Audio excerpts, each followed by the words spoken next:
All right, let's get back to it. I found a calculator and 60 cosine 30 is 52. So with my frictional force and my mu, I can solve for my force normal. With my force normal and my applied force and my theta, I can solve for my mass. So rearranging this equation, I have mu and I have my frictional force. So it would end up being 52 divided by mu, which in the word problem, it gave it to me as 0.3. So my force normal is going to be 173 newtons. Let's box these to keep our data organized. I'm going to take this equation, the one with mass in it, and solve for mass. So right now, I got G on that side, so I'm just going to cancel that out. Bring it down here so we got some more room. So my normal force, we figured it out to be 173, plus my applied force, which is 60 sine 30, gives me, divided by 10, gives me my mass. So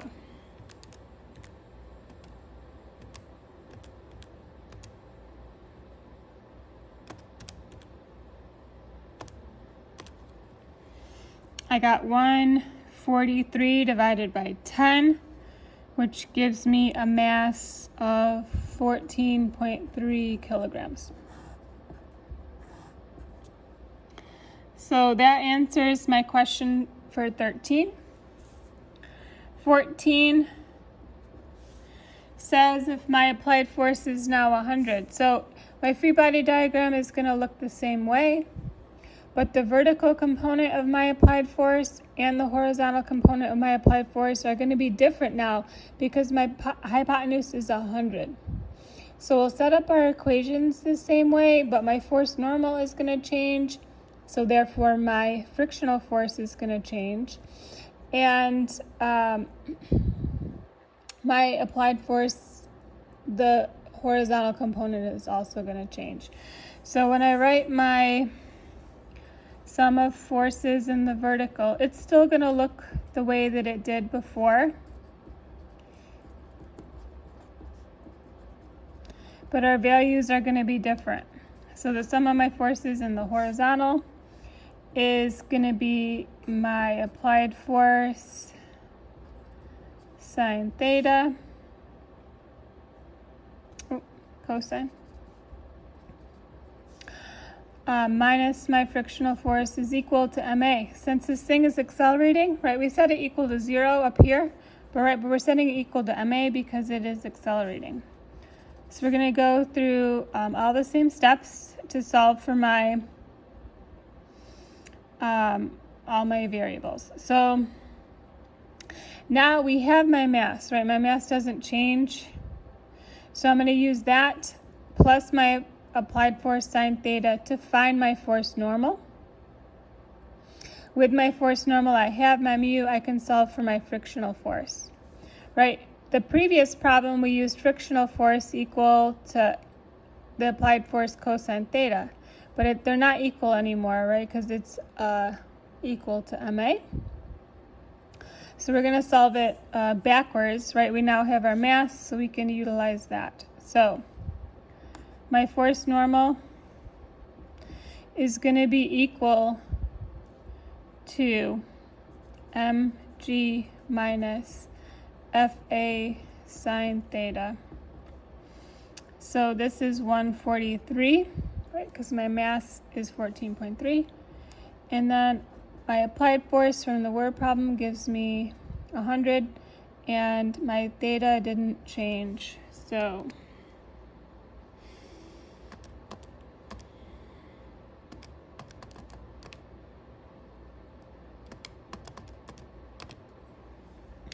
my force normal is now 93 newtons. Let's compare this. So my forces up, my two forces up are going to be equal to my force down. I know that this force up is increasing So this force normal must be decreasing because my applied force is greater. So this plus this gives me this. If this goes up, this must go down because they're still equal to mg. So it makes sense that my force normal now is smaller than it was before. Your frictional force is equal to mu force normal. My mu is 0.3, my force normal is 93. So my frictional force is approximately 28 newtons. So I can plug that in to here and solve for my acceleration. Right? I want acceleration by itself. So my applied force, cosine 30, minus my frictional force divided by my mass will give me my acceleration.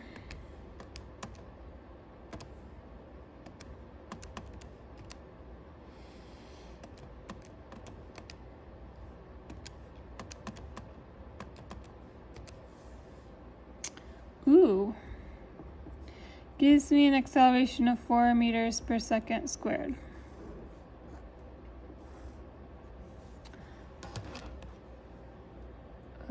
I don't remember getting that in class. Let me try it again. So 30 cosine times 100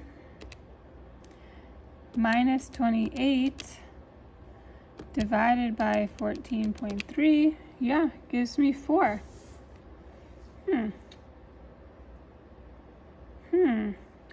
Interesting. I'll have to go back to the classwork. Anyway, this is it. This is done correctly, so I think I had a misstep in class, maybe.